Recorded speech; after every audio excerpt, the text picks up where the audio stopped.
Salut à tous, salut à toutes. On se retrouve pour le premier épisode de la série de cours avancés cette fois-ci. Donc, ici, on part sur la position du pont de Lucena. Donc, les blancs aimeraient pousser leur pion, mais malheureusement, il y a le roi devant.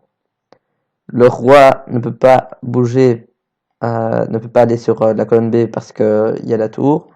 Il ne peut pas aller sur la colonne D parce que le roi tient la case. Ce qui fait que là, actuellement, le roi ne peut pas bouger et, euh, et donc le pion ne peut pas être poussé. Donc, le premier coup semble logique. On va jouer tour 1 pour bouger le roi. Alors disons roi F7.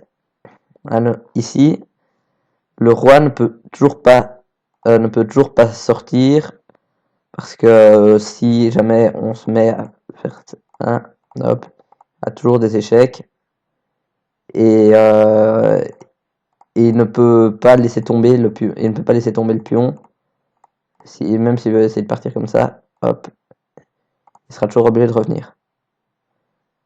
Donc le roi ne peut pas laisser tomber le pion. Donc le coup à jouer ici, c'est tour 4. Pourquoi tour 4 Pour pouvoir, disons sur un coup d'attente comme tour B1, hop, éviter cette situation, puisqu'ici la tour va pouvoir venir s'intercaler. Alors, notez que l'ordre de coup a quand même pas mal d'importance. Ici, on ne peut pas se permettre de partir directement sur B5 ou sur D5, étant donné que le pion serait en prise. Donc il faut d'abord temporiser de ce côté-ci, et puis ensuite on peut foncer sur la case C5.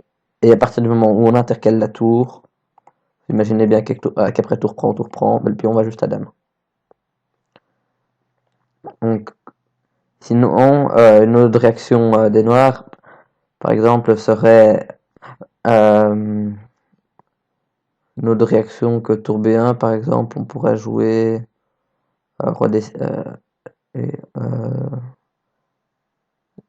on pourrait jouer tour D, oui, oui, non, ça c'est que je fais juste après. Par exemple, ici, on pourrait les noirs ne sont pas obligés de continuer à faire des échecs, ils peuvent jouer roi 6 par exemple. Et donc nous, notre idée alors va être de venir mettre la tour plutôt sur la 4ème rangée. Pour aller ici ou ici. Pas spécialement sur B4. Et donc pour ce faire, on joue tour 6. Et qui est un coup intermédiaire assez important. Parce que sur tour 5, hop, tour prend C2, roi prend C2, roi prend E5, et c'est nul. Ce qui fait que tour 6 est très important pour permettre soit roi F5, tour F5 qui va nous permettre de venir mettre la tour, soit roi F7, ce qui va maintenant nous permettre de nouveau de venir mettre la tour sans que ces deux ne soient en prise. Puisque le roi n'est plus ici pour prendre la tour. Hop, on intercale il y a un échec, on intercale la tour. On attaque C, on intercale la tour.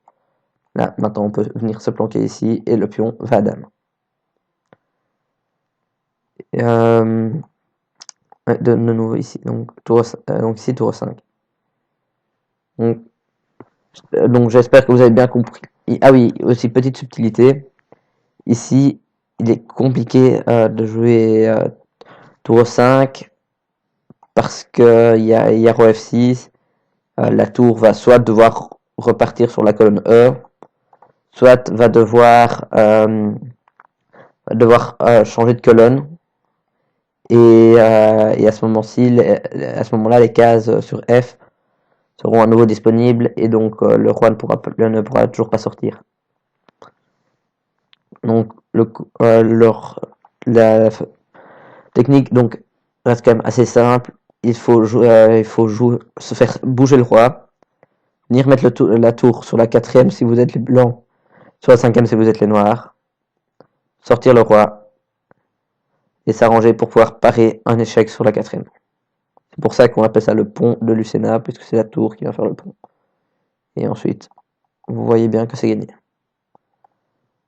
Donc, j'espère que ce format de vidéo en 5 minutes sur un thème précis vous plaît. Voilà, j'essaye également de varier un peu les plaisirs pour ne pas me cantonner à la série débutant. Donc ceci c'est pas très compliqué, mais c'est déjà un petit peu plus technique que les autres vidéos. Et donc j'espère que ça vous aura plu et je vous dis à bientôt pour l'épisode 2 de cette série et peut-être d'autres vidéos entre temps. Salut!